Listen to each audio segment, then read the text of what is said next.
Hello and welcome to Twitch and the Witch story time. And today I've actually got two stories for you, both to do with this time of year and the festival coming up of Ostara. In fact, I've got my lovely Eostre goddess here ready for Ostara in her beautiful yellow dress. She's made by Linda G, and I will add the link to where you can get one of those. And then I've also got Twitch with me today, made by our very own Vicky. And it's not looking very spring-like outside. It's actually blowing a gale and pouring down with rain. But I thought I would sit here in my nice little colourful window with all my colourful bottles, making me think of spring still. So the first story is taken from Mrs. Darley's Pagan Whispers book, written by Carol Carlton.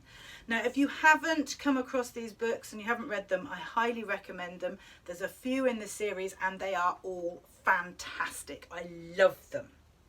Okay, so are you sitting comfortably? Then I'll begin. One day, whilst walking through the woods, Eostre found a bird with an injured wing lying on the ground. Realising it would be unable to escape from its predators, she transformed it into a hare so that it might run away.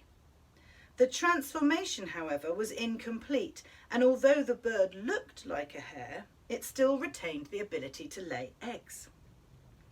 The hare, however, was so grateful to the goddess for saving her life that during Eostre's festival she would lay eggs, decorate them, and leave them as tokens of thanks.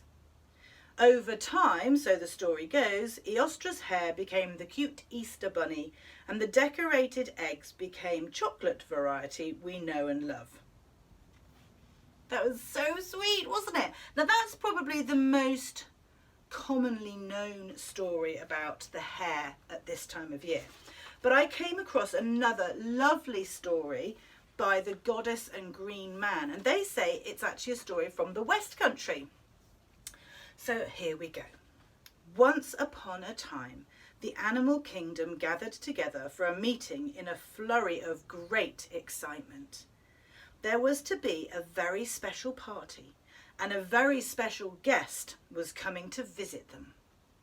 The very special guest was none other than the goddess herself, and every creature wanted to give her a very special gift. Now, some of the animals were very rich, and some were very poor off, but they wanted to prepare their gifts, for only the very, very best would do for the goddess.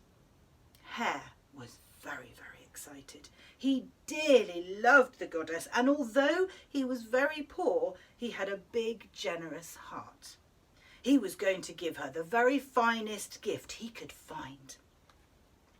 Hare rushed home to see what he could find to give the goddess.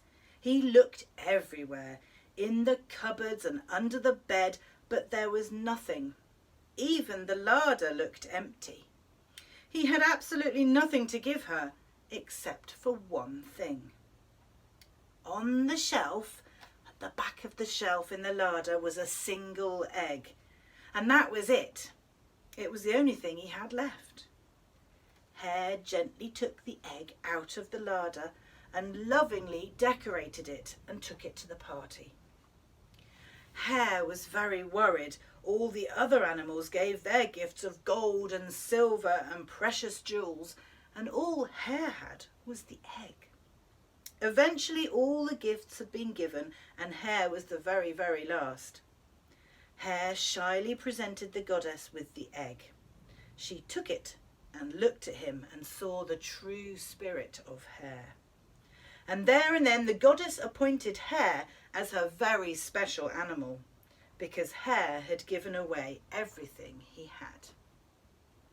I hope you enjoyed that, and have a wonderful Ostara, and I'll see you again soon. Until next time, bye.